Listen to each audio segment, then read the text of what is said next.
All right, so we are live, everyone. My name is Jesse, and I am with Exploring by the Seat of Your Pants. If you're joining us for the first time, and I know we do have a few people joining us for the first time, we are all about bringing conservation, adventure, and science into classrooms around the world. Thank you so much to all our viewers for tuning in amidst the summer. Again, we typically operate September through June. We've been thrilled to present a few really exciting presentations as the summer rolls on, so thanks so much for joining. Duke Lemur Center has been one of our biggest partners over the last few months. We have highlighted so many amazing stories about lemurs, about Madagascar and more, but I'm particularly excited because we have this really cool 4-part series going on right now with Dr. Lydia Green and her partner, Dr. Marina Blanco. They are going to be talking about all sorts of the elements of Lemur Science, Lemur Science 101. Last week, we did the why. Why lemurs? Why Madagascar? Why is this such an exciting and important place? Today, we're going to dive in on the how. So how do you go about going through the rainforest to track a mouse lemur in the middle of the night? Or how do you go about picking poo apart to find seeds? Why on earth are you doing this? How do you go about it? How do you get there in the first place? So I'm going to turn it over to the relentlessly enthusiastic Dr. Lydia Green. She's going to blow our minds. Thank you so much for joining us today, Lydia. And I can't wait myself. Take us away. All right, thanks for having me. And I think relentlessly enthusiastic is something I'm going to be adding to my cards. So yeah, I'm just going to go ahead and pop on screen share automatically and pop up the slideshow.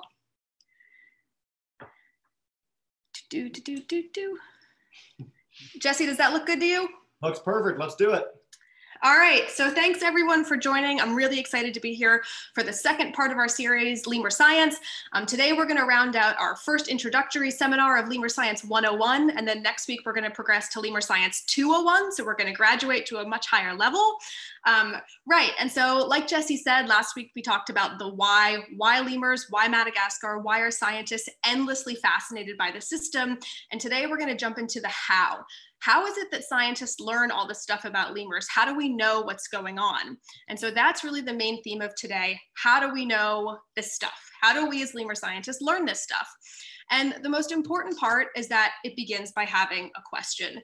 Curiosity is the bedrock of science, be it lemur science, be it space science, be it marine science, be it any kind of science. You have to just start with being curious about something. And for lemurs, this curiosity could take a million different forms. There could be a million questions you could ask about lemurs. And so I popped up a few, just a handful on the screen, so you could get an idea of how many things we could go about learning in lemurs. Maybe you're curious about what that specific lemur is doing. Maybe you want to know, how do lemurs communicate with each other? Why are they so colorful? Are they smart? Why are there so many lemurs? Why are they fluffy? What happened to the giant lemurs? What food do lemurs eat? Do snakes eat lemurs? There are so many questions that we could go on asking in lemurs. And some of these questions we've been asking them for hundreds of years. And maybe some questions you might have never been asked before. And that could be something you could spend your entire life pursuing, which is sort of what happened to me. And so today what we're going to do is we're going to take just a couple questions and trace them through from question all the way to collecting the data, generating the evidence that we would need to answer that question, and then showing how we can use this method to really figure things out about lemur science. And so we're going to start with what might seem like a really simple question, which is, what do brown lemurs eat in the rainforest? And you're going to find out that it might not be that simple to solve this question after all.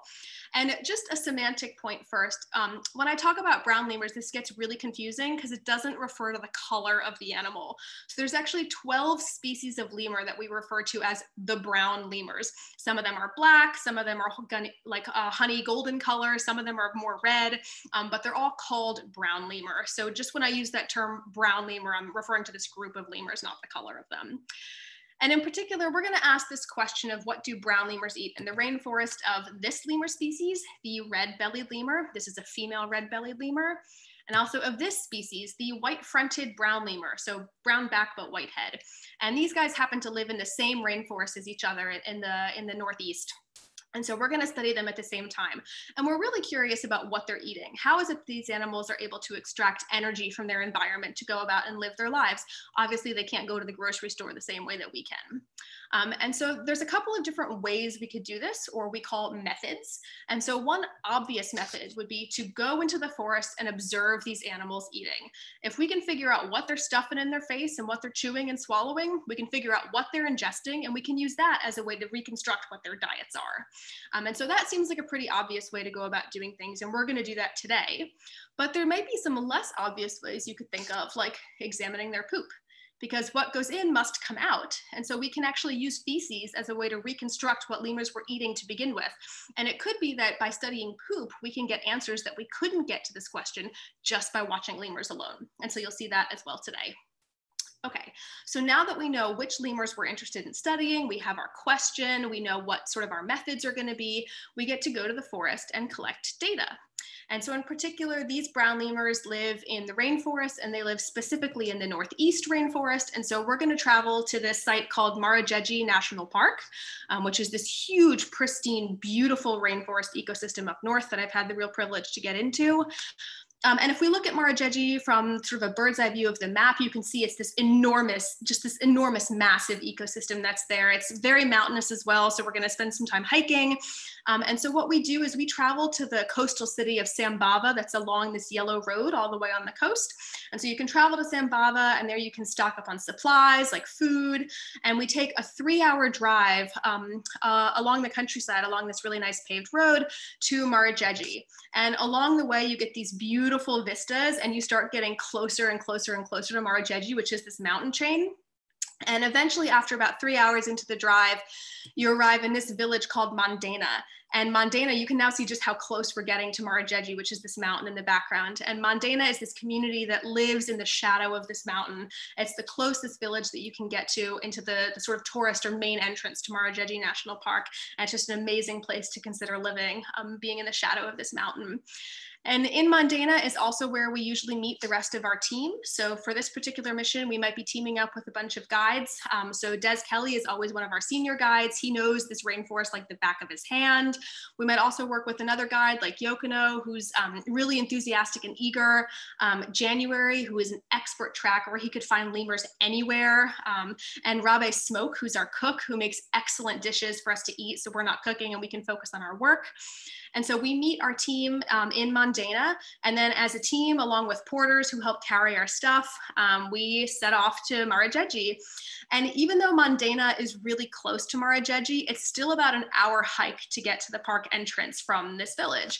And this is actually a really nice hike. The only downside is you're like out in the sun, so I tend to get very burnt on this hike, but it's this beautiful hike through agricultural fields. You get to see how the community practices rice farming or vanilla farming or other types of agriculture. You can see their zebu or their aumbi. Those are the cows that are out in the rice fields. You get to go on these paths along the river and see lots of fruit trees. And this is the main river that is the source of water for this community that you get to sort of travel across as well. And it's really kind of an exciting hike. And then you arrive an hour later at the entrance to Marajeji National Park. And usually by this time, I'm actually pretty tired already. And so you arrive at the entrance, and then you realize that like, we're gonna hike up to Camp 2. And so Marajeji is weird among a lot of the parks in Madagascar, and that most of the parks you sleep outside the park in a hotel or at a campsite, and then you go into the park, you take like circuits, maybe a 4-mile circuit, and you see the lemurs during that circuit, but then you come back out and sleep outside the park. But because Marajeji is so big, we actually sleep inside the park, and there's 3 camps that you can sleep at, and you reserve ahead of time where you're going to sleep. So there's Camp 1, Camp 2, and Camp 3, and we usually push to get straight to Camp 2 because that's really the heart of the park and the heart of where a lot of the lemurs are. And so Camp 2 is now a further 4-mile hike in, which doesn't sound that bad until you realize that you're also going to go half a mile up. And most of that half mile up is in the last mile. And you end up like finding these ropes courses that you're like hauling yourself up. And I usually fall down a lot and everyone laughs at me because it's funny. And it's actually really hard to get up to Camp 2. But the reward is totally worth it because the vistas that you get at Camp 2 are stunning. This is pristine rainforest at its best. It is mountainous. There are birds chirping. There are insects buzzing. There's also a waterfall at Camp 2 that you can just sit on these rocks and hang out and stare into this incredible view. And you get there and you're usually pretty tired. So Marina and I will tend to crash on the rocks. And as the sun starts to set, you realize that it's actually quite cold now because you're pretty high up. And so you usually find Des hanging out by the cook stoves to stay warm. Rabe smoke usually cooks a great meal, something beans and rice, like a nice stew. There's tea, and then you settle down to sleep for your first night. And we usually go to bed right when the sun sets at like 7 or 8 o'clock, and you're just wiped by that point anyway. And so you wake up in the morning, and January's already gone off to find all the lemurs and calls back their location, and you go out and find the lemurs, and like you have this realization of, oh my God, we found the lemurs. This is amazing. This is awesome. And then it's like, now what? Because for many of us, when we travel to a place like Madagascar as tourists, the ultimate goal is to see the lemurs. And so you spend all of this effort just trying to find the animals. But the first time you see them, then you can check your box, you found the lemurs.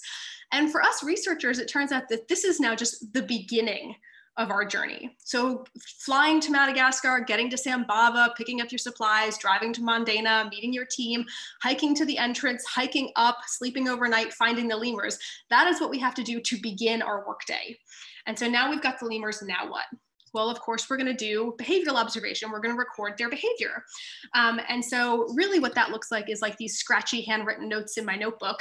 We usually take our notes by hand. That way we don't have to keep batteries charged or worrying about devices failing. So we still use a lot of handwritten notes. And these are some of my more scraggly notes that I pulled out for this photo. And so it might seem obvious now we're going to collect data, but there's actually a lot of decisions we have to make about what we're going to record. So what are we actually going to write down in these scraggly handwritten notebooks? And so we could write things down like what they're eating. We might record if the lemurs are eating fruits or leaves or insects, but we might want more information than that. Maybe we want to record the age, the size, or the color of those items. Is it unripe fruit? Is it a young leaf? Is it an old leaf? Is it a red fruit versus a black fruit? Maybe all of those things are important for us building this knowledge about what these lemurs are eating. And we might want to identify it. Is it a maple tree versus a coconut tree? And obviously those are some fruits that I'm familiar with, but this is where your guides in Madagascar can really come in handy, because a lot of what grows in Madagascar doesn't necessarily grow anywhere else. And your guides are really going to be the ones that have the knowledge to tell you what a lot of these plants are. You might be interested in other pieces of information. How many items did that lemur eat? Did it eat 3 leaves in a minute, or did it eat 30 leaves in a minute? And maybe that's really important for the kinds of energy they're getting from their environment. And you might also be curious about how long they spend eating. Are they just eating that for 10 seconds? Or are they eating it for 10 minutes? And then you might also be curious to think about who you're going to be studying, who's doing the eating. How many lemurs are you actually going to follow? Are you going to watch just one lemur? Are you going to watch 10 lemurs? Are you going to watch 100 lemurs? Are you going to watch all lemurs from one social group? Or are you going to watch many different social groups to try to figure out how these different groups are doing things? Are you going to study both males and females, or just one or the other? And are you going to prioritize animals of a particular age, say young animals or adults or old animals? Or maybe you're really interested in juveniles and what juveniles are doing.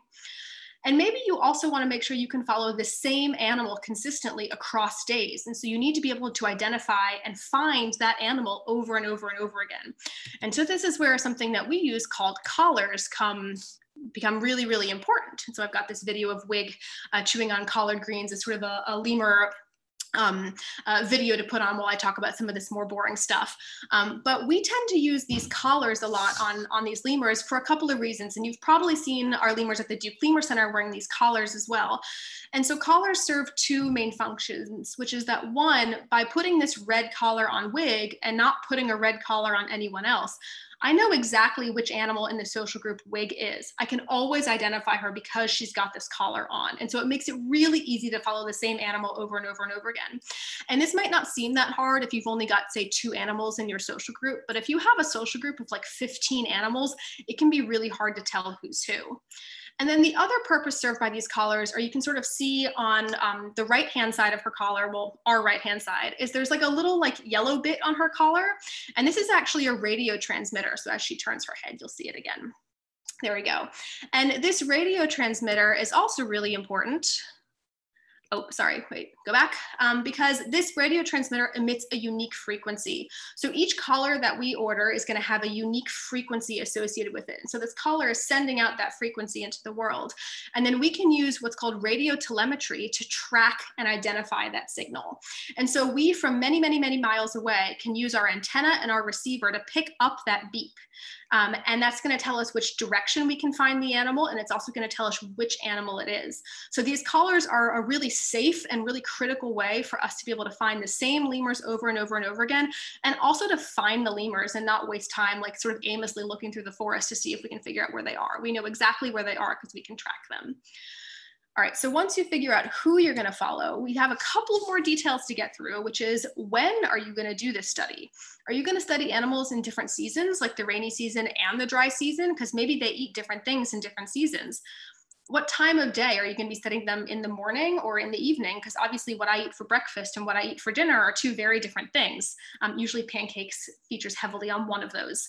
And then you also might want to figure out how long you want to watch the animal. Are you going to, how long is enough time? Is an hour enough time? Is 10 hours enough time?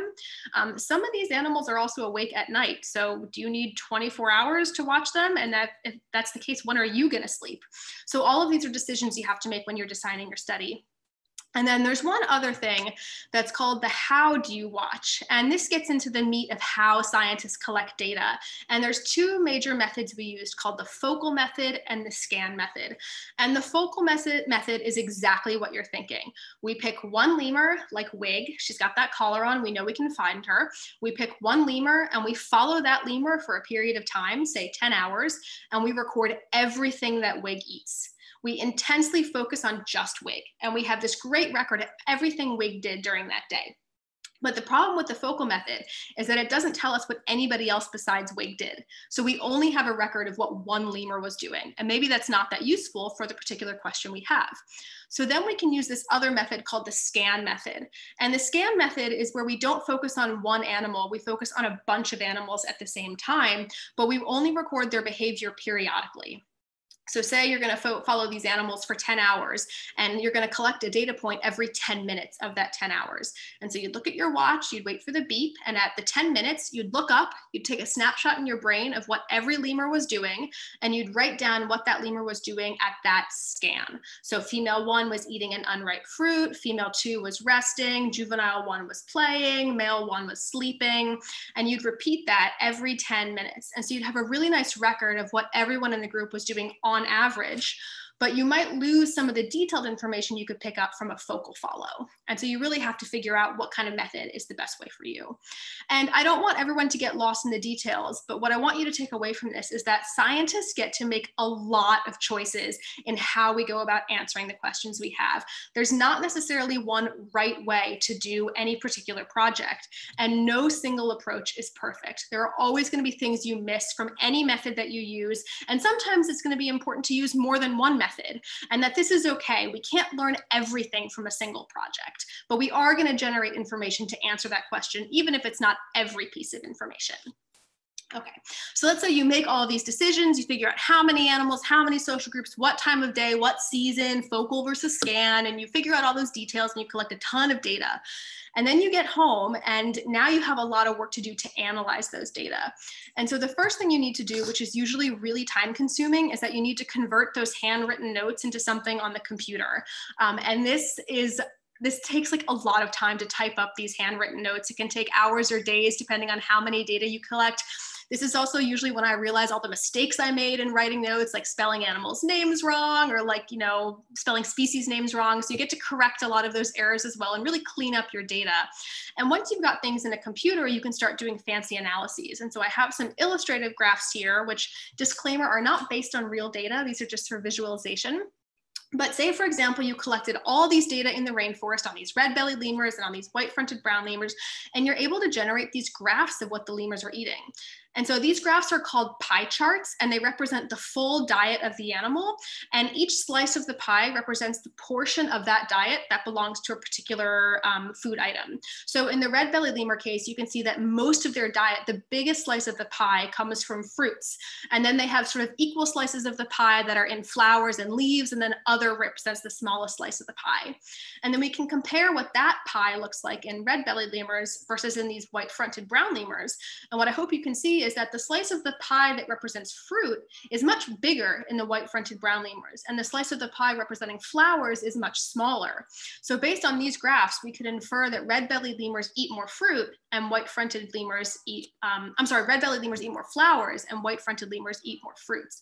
And again, to point out, these are not real data, so don't take this as what these lemurs are actually eating in the woods. And we might be interested in using these data to answer a different question, which is what are lemurs eating in different seasons? So maybe we find that in the rainy season, the animals are eating much more fruit, which makes more sense because there's more rainfall and maybe fruits are more abundant. But in the dry season, they're eating more leaves, maybe because those fruits aren't around all that much. And so you can see how we can use this kind of behavioral observation to generate a lot of information about what these animals are doing. And so this is really cool. But of course, there are also challenges to this method. And like I said, no method is perfect. And also some of these methods are easier than others for us to do. And the challenges of behavioral observation also include that it's really physically difficult at times. I personally tend to fall a lot in the forest. And on top of that physical challenge of just going up and down all day long, you might be spending a long time away from home. You might be spending weeks or months away from home. I have colleagues who spent years collecting behavioral data, and you're going to be living probably under pretty simple living conditions, eating, the same food over and over again. Maybe you don't have access to a good bathroom, and you're also going to be facing the elements. And I just love this picture of Marina's team from Sinjarivu, a different rainforest site, just like smiling through the most rainiest of the rainy season ever, and trying to collect data under those conditions is not easy at all. And on top of it being hard for us, there's also limitations of the data we're collecting. And that the biggest one is you can really only record what you see. And so a lot of the time the animals might be up in the trees, they're out of view, they're running around, you just don't know what they're doing at those times. And you might be missing things that they're eating. So you might have a lot of missing data. And maybe there's a whole day where you just have no idea where that group went. You never found them that day and you're missing an entire day. And then the other downside is that we can really only collect behavioral data on lemurs that allow us to collect data on them. And so many lemurs are really scared of people. And if you were to show up in their habitat, in their home, they would run away from you or they'd scream at you. And they wouldn't behave normally. And of course, we want to collect data when they're behaving normally. And so a lot of lemurs that are used for this kind of behavioral research or for ecotourism have been habituated to have people around. They're used to people being around them and they're not scared of them anymore. And so we can more easily collect data on them. But that means we're limited to our behavioral data to animals that are okay with us being around them, which means there's a lot of animals we just can't study. And so because of these limitations, we might want to turn to other methods than just behavioral data. And this might be where you're thinking, like, what happened to the poop? Because I thought we were going to do behavioral data and poop collection. And so maybe there's other types of methods that we can use to answer this question as well. And so now we're going to use some fecal methods. And so one obvious one we could do with feces is we could just visually inspect the poop for things that the animals are excreting that are evidence of the food they're eating. So these lemurs might be pooping out full seeds that we could then figure out what the fruit is. You might see bits of insect exoskeleton like wings come out in a lot of animal poop. And it could also be that there's undigested leaf matter in there that we could use to figure out if they're eating leaves. And so we're also going to be collecting feces from these animals. And so you go out in the rainforest and you stare up and you wait for animals to poop, which it turns out these animals poop a lot. And so this is what some of the poop of these red-bellied lemurs and white-fronted brown lemurs looks like. And as you can see, it's sort of chock-a-block full of seeds, actually. And it turns out these guys eat a lot of fruit and poop a lot of seeds. And if you're lucky, you can figure out the fruit that those seeds came from in the case of this pandanus. And sometimes you get really surprising seeds that are absolutely enormous. And so I know this picture doesn't do the scale justice. So I've got one of Marina holding one of these seeds. And so this is actually a seed that was basically pooped on our heads by a red-bellied lemur, which was kind of an amazing experience. And it was so big, it could have, maybe like given me like a little cut on my head. This thing was so big. And if you spend enough time watching these lemurs poop and you collect enough samples, you can actually find a lot of different seeds in their poop. And this is one of the ways that scientists realize that these animals are actually really important seed dispersers. And one of their major roles in the ecosystem is to eat fruit and poop out the seeds intact. They don't destroy the seeds, they poop them out intact with their own fertilizer starter kit, and they spread them out all over the rainforest. And that's from where we get a lot of new tree growth, is from these lemurs. And it was all through studying poop that scientists kind of figured this out. But of course, there are also limitations to this method. And so maybe you end up coming away from your field season finding 25 different types of seeds corresponding to 25 different types of fruits in lemur poop. That's really cool. You can say with real certainty that these animals are eating these seeds and pooping out this fruit.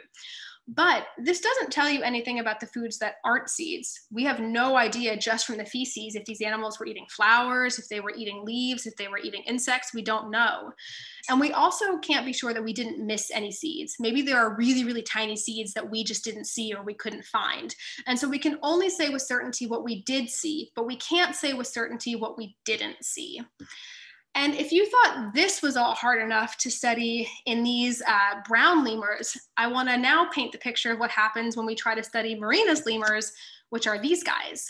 So this is the mouse lemur that lives in Marajejy National Park. It's ridiculously adorable, but it's also nocturnal. It is really, really fast. It is really tiny. This guy weighs about 10 nickels put together, so it's super tiny. It forages alone, so not in social groups, and it can also hibernate for months during the year, so it might just be like missing from the forest because it's busy hibernating. And if you think studying this guy is bad enough, the reality of what you're looking at is this in the forest. And so you are trying to collect behavioral data on what this animal is eating all night long, and this becomes really, really challenging. And so there's a couple of tricks that you can do to help figure this out, which is the first, that collars are an absolute must. You have to collar these animals to be able to find them. And so Marina uses these live traps, which are really safe for the animal. It's a long metal sort of rectangle, and you put a nice piece of banana or mango in one end. The lemurs run all the way in and the door closes shut. And because the trap is so long, there's no way the animals can get caught in the door. And so this is a really safe method to trap these animals. And then we can bring them back and put a collar on them. So here's a mouse lemur that we've put a collar on. These are really, really tiny, lightweight collars, so they're not a burden to the animal. While the animal's in hand, you can check it for health. You can collect any measurements you might be interested, like the size of its head or the length of its limbs. And then we keep the animal at camp for the day to help it recover. We give it some banana, we give it plenty of water, and then they hang out with us in the shade during the day because these are nocturnal animals. So this is when they'd normally be sleeping. And then at night, back when they'd be waking up naturally, we can release them in the exact same spot we found them. So they're going about their night now, going about their foraging activity, and the difference is that they have this collar on them whereby we can identify them and follow them. So in addition to collaring, also using the scan method is a really good idea because these are nocturnal animals, and in order to see what they're doing, we need to use flashlights. And we definitely don't want to keep a flashlight on this animal continuously. That would be probably not great for the animal to go about doing its business and go about doing its evening. And so instead, maybe we're going to take a 10 or a 15-minute scan where every 15 minutes, we're going to turn the flashlight on really quickly, see what it's doing, and turn the flashlight off immediately. And so this creates much less disturbance for the animal. And just be prepared that you're going to have a lot of missing data. A lot of these scans are going to be just, I have no idea what that animal was doing or where it was. And also be prepared that it is going to be impossible to get fecal samples from this animal unless you get them while it's in hand on one of these captures. And my summary for this section is, nocturnal work is not for the faint of heart, which is why I don't do it and why Marina does. So I tend to work on diurnal day-living lemurs because they're a lot easier to study. And Marina is really hardcore and goes for these nocturnal critters, and hats off to her. All right, so in the last section, I want to talk about the types of questions that can't be answered by observation alone. And these are questions we're now going to turn to science experiment for. And experiments are really, really useful for a couple of reasons, in that we have much greater control over the study. We can ask very specific questions, and we can be very confident about our results. And I hope that'll become clear as I walk through some of these examples. And the best place to do lemur experiments is at the Duke Lemur Center here in Durham, North Carolina. But what's really important to know is that we never harm our animals in any way doing any of our science. I think the word experiment can sound really scary to people, like we're going to do things that are really scary, but you can do a ton of experiments that are super safe and super insightful and super informative without doing anything scary at all. And so that's one of the experiments we're going to walk through today. And those are the types of experiments that we do at the Duke Lemur Center. And just like observational work, experimental work also begins by having a question. You have to have a question. And so for this particular experiment, we're going to ask this question of, how do lemurs choose what water to drink? How do they know what to drink? And this was part of the dissertation work by my good friend and colleague, Dr. Caroline Amoroso. So this was part of her PhD work that led to her becoming Dr. Caroline. And Caroline in particular studied these guys. This is another type of brown lemur. So again, not very brown, but they're called brown lemur. And she studied these guys in Madagascar, but also these guys and other lemurs at the Duke Lemur Center where they all live. And so Caroline had this hypothesis or this idea that lemurs drink clean water to avoid getting parasites. They're purposefully choosing water that's really safe for them to drink so they don't get sick. And this makes total sense. But how do you test this in Madagascar? Because lemurs drink what water's around. So how do you know what they prefer? And that's why Caroline came to the Lemur Center to do this experiment. And so what Caroline did was she gave the lemurs a choice. Do the lemurs want to drink really good water, or do the lemurs kind of want to drink nasty water? And remember that this water isn't harmful because no research that we do harms the animals. And so what Caroline did was she gave lemurs these bowls of really fresh, great local Durham tap water. And then she gave the lemurs bowls that were contaminated with feces, but those feces were sterilized. So we killed off anything that could hurt the animals in those feces, but that poop still provided the signal to the lemurs, like being kind of murky or maybe being kind of smelly, that maybe they don't want to drink it, but it was totally safe for them if they wanted to drink it. So in experiment 1, Caroline gave them these two options, this clean water versus this water that was contaminated with sterile, not harmful feces. And she did this with a bunch of lemurs. And I've got a video here that I'm hoping I can get to play. Great. So you can see these ring-tailed lemurs out in the forest at the Lemur Center. They've been presented with these 2 bowls of water, and they're sniffing the sort of grosser looking but safe one, and they don't like it at all. They don't like that any one bit, and they go instead for the nice clean bowl of water. Exactly what she predicted.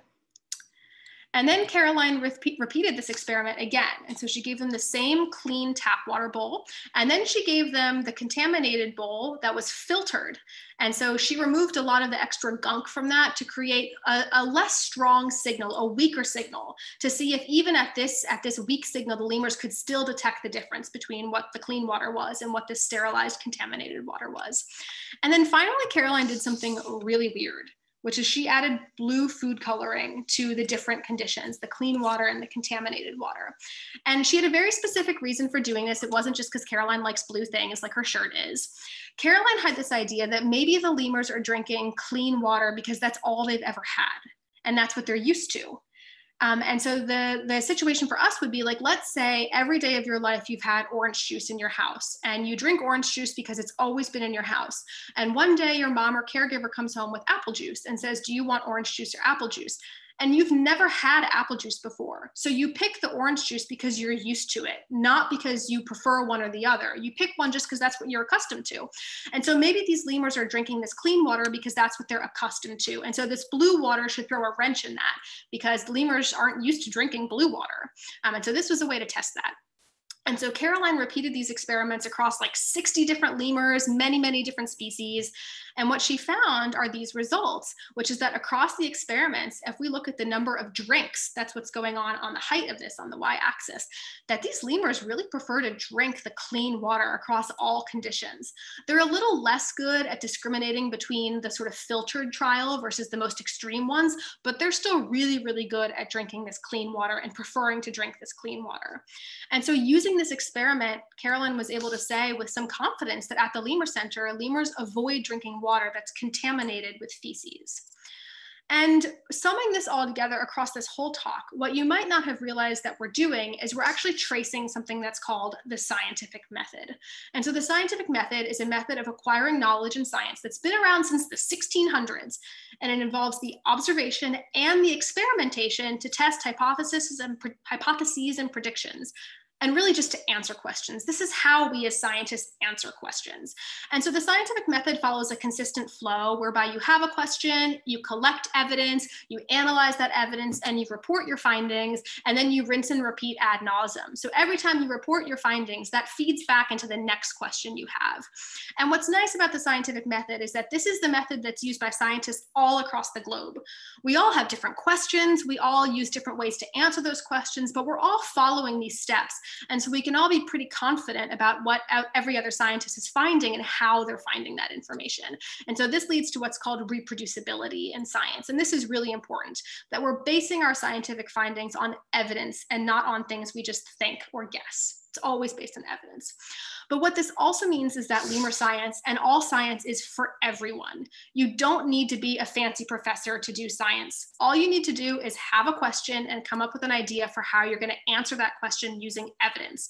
And so I'm really hopeful that you, the audience, will spend maybe part of today or part of next week thinking about the questions that you would have of lemurs, the type of science you would want to do with lemurs, and how you would go about asking those questions. And this could be as simple as reading lots of information on the internet. This could be watching hours of YouTube footage of baby lemurs playing to see if there's any differences between this lemur or that lemur. It could be watching footage on YouTube of lemurs eating and seeing how they chew if they use different teeth. There's lots of things that you can do to do lemur science right in your own home that don't require going to Madagascar and don't require being a fancy professor. And so that is the end of Lemur Science 101. And I hope you guys will come back and join us next week as we progress to Lemur Science 201, where we take a lot of this background information on why lemurs are so cool and how we go about studying it and start applying this knowledge base to like real questions that Marina and I are asking in our careers. And we flipped a coin, and I'm gonna go first, and we're gonna answer one of my favorite science topics, which is how do lemurs survive by eating leaves? And so that's gonna be what's coming up next week. And with that, I am super happy to answer any and all questions that our audience has about lemur science, the how. And so I'll hand this back off to you, Jesse. Thank you so much, Lydia. What, you know what, in our lives, if we find someone or something to love as much as you love lemurs, I think that's a successful life. Like right there, that's the definition. That was fantastic. Thank you. If you want to come out of screen share so we can have a bit of a conversation, that would be great. Fabrice, I'm going to come to you with your class's question in just a second, but I love this one to start from Carolyn in Massachusetts, and she wants to know, how did you get into lemur science? Like, where did all the passion come from? So I got into lemur science by serendipity, which is that I came to college in North Carolina and we happened to have lemurs here. And I've always thought that if Duke had like an otter center or a rhinoceros center, that I would be studying otters or rhinoceroses. I don't know what the plural of that is. And so I think a lot of my passion is that I'm just like an excited person in general. And so it's not like from a young age, I was like, I'm going to be a lemur scientist. It's just, I got exposed to lemurs and I fell in love with them. So I think that's really important to think about exposure and going out and trying a lot of different things when you're a student and just figuring out what really inspires you. And I had like this very unusual path where I started off trying to be a professional ballet dancer, and that fell apart. And I came to college a couple of years late and I had no idea what I wanted to study. And we had these lemurs here and I was like, what is that? And I just fell in love with them and I haven't looked back. Yeah, fantastic. I love that your story also included this art component to it, because we get so many people that feel that scientists, you know, they love it from when they're a really little kid and they have this plan when they're 4 years old and they do it straight and they become a scientist. And so many of the people we talk to have ballet or visual art or drama or dance or farming or who knows what in their career. And then they just follow that passion and become something like a lemur scientist. And yeah, fantastic. Thanks, Lydia. All right, I'm going to go to Fabrice joining us in Philadelphia. He has a question from one of his students. So if you want to just unmute your mic, come on in. And Thank you, Jesse. Thank you, Dr. Green, for this presentation. That was very interesting. I'm sure I cannot see my students right now, but I'm sure that they've enjoyed it tremendously. I have a question from Chris, one of our students here at the French International School of Philadelphia. He wanted to know, how many species of lemurs do you find in the Marojejy National Park? Yeah. So in Marojejy, I think it's like, what is it, like 11? I'm double checking with Marina. How many in Marojejy? It's like 11 species.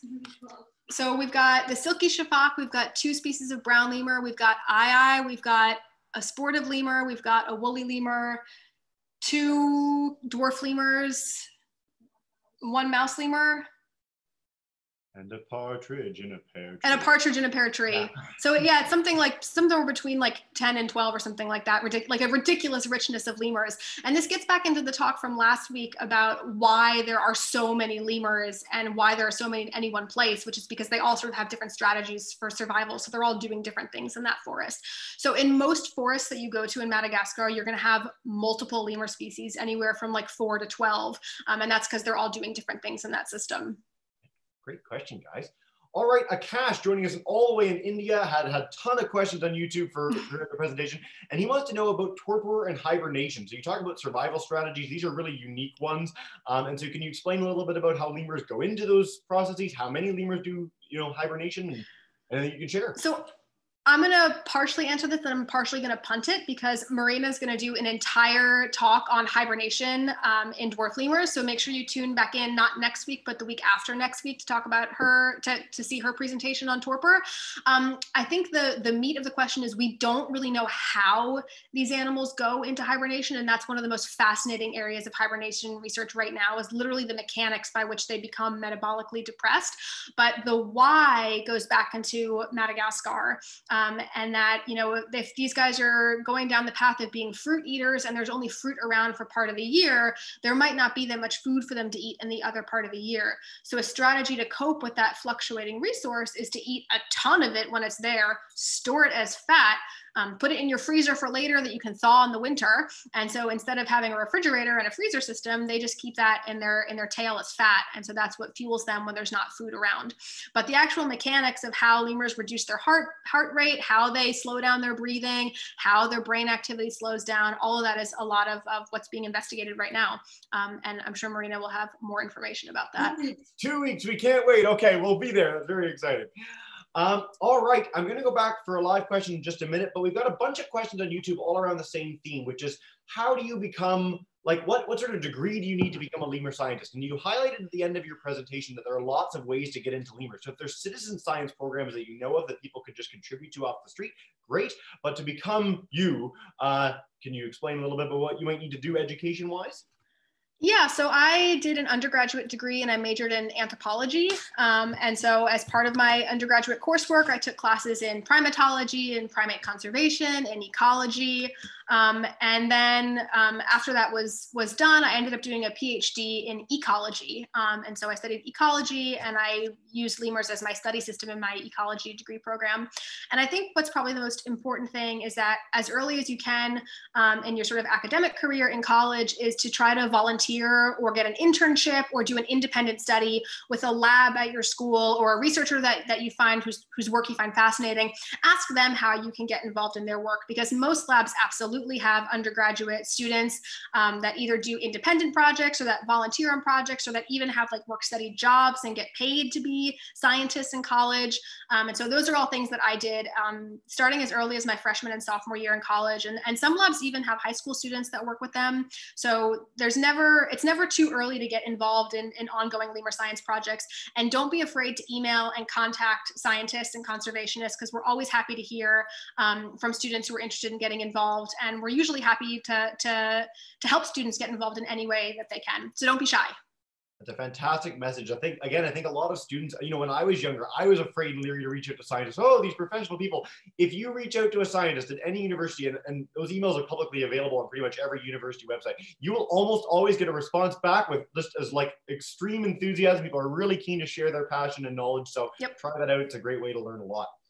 All right, we got so many people from Connecticut coming in the last few minutes. I love it. So welcome into all of them. So you've got, I like this as a joint question before we go back live to Philadelphia, from a person in London in the United Kingdom and from a Connecticut person.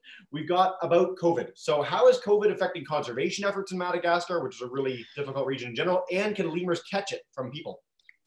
So I'm going to answer the first question first, which is that I don't know of any documented cases of COVID emerging in lemurs, but there are cases of pugs and tigers having COVID. So I think probably most mammals can get it.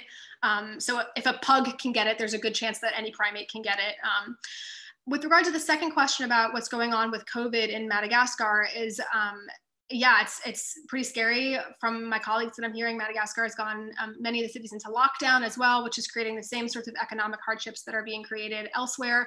But a big problem for Madagascar is going to be the lack of a tourism season this year because the borders are closed. And so a lot of livelihoods now derive from sustainable ecotourism ventures. And so that's what I'm hearing from my colleagues there, is that that's going to be something that everyone's really concerned about.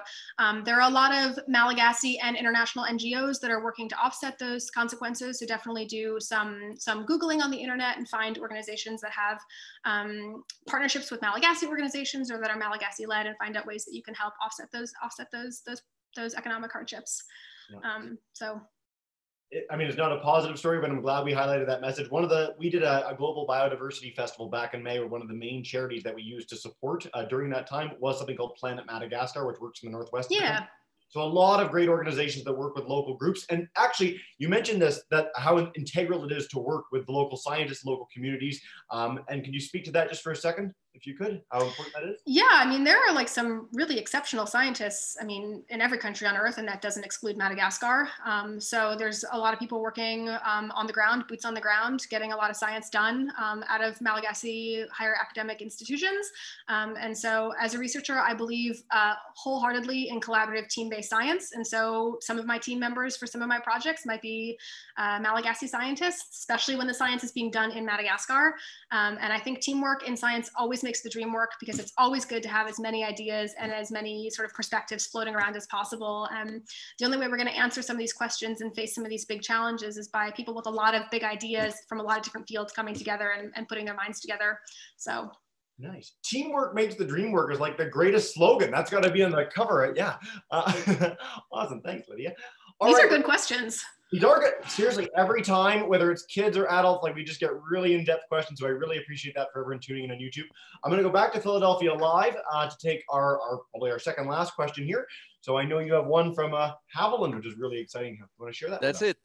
One from Haviland, a 7th grader at our school. She wanted to know, how do lemurs react to being taken away from their natural environment, and how would they handle the noise and the lights and, you know, the busyness of our own natural environment?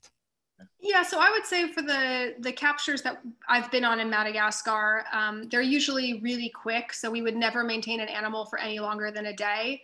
And for most of that time, the animals are sleeping in like a bag that's hung from a tree, which is very similar to their natural environment. So the actual time that we spend in contact with them is very, very short, maximally maybe 20 minutes.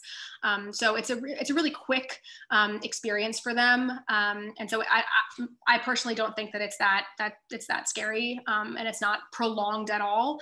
And of course, the lemurs at the Lemur Center that we have under human care have been around people their whole lives, and they're totally used to us walking around them, and you know, they're not scared of us at all. So yeah, we try to keep the procedures as quick as possible, just to avoid disturbing the animals as much as possible. One of the things I love the most in all these programs, whenever we do conservation, and whenever we talk about animals, is that there's such a slew of questions on the welfare of animals. Like everyone is always concerned with that above everything else. Like, how are the animals doing? I'm really glad you highlighted in your presentation that experiment and research need not mean harming the animals in any way. It can be fun things with blue food coloring and yeah. Dr. Green, before we wrap up, you've highlighted so much. We're nearing the end of the broadcast. Is there any last message you want to share with kids about how they can get interested, involved, excited about lemurs the way that you are? Just start reading and watching videos of lemurs, particularly if they're in sort of a natural setting. So avoid those, you know, pet lemur videos that aren't so great for the animals themselves, but learn up on your favorite species, be that a ring-tailed lemur, be that a shafak, be it a dwarf lemur. Get involved in learning about that specific animal and its ecology, the threats that face that animal, where it lives in Madagascar, and then find the scientists that are studying those animals and just ask how you can get involved. And I guarantee that those scientists are going to be really happy to talk to you. Amazing. Thank you so much. One last recommendation before you guys go. So the Duke Lemur Center has been highlighted so much in this presentation. lemur.duke.edu is the website. There's so many amazing educational resources on the site, so check that out. Continue on with this series. I'm excited for Lemur Science 201. I feel like I'm getting a higher degree already. So come back with us next week. The week after that, we're so excited to hear from Marina as well on hibernation, on eating leaves, and more. Check out our past videos. We have done. You guys as an audience are so keen on lemurs that we just keep having to find more and more lemur scientists to fill the demand. So check out all our amazing lemur programs. Just type in lemur at Exploring by the Seat of Your Pants as YouTube. You'll find a lot of great stuff there. Dr. Green, this has been so much fun. Thank you so much for joining us, and we really appreciate it. Thanks for having me. This is fun for me too. Awesome. Well, have a wonderful rest of your day. We look forward to seeing you next week. And for now, everyone,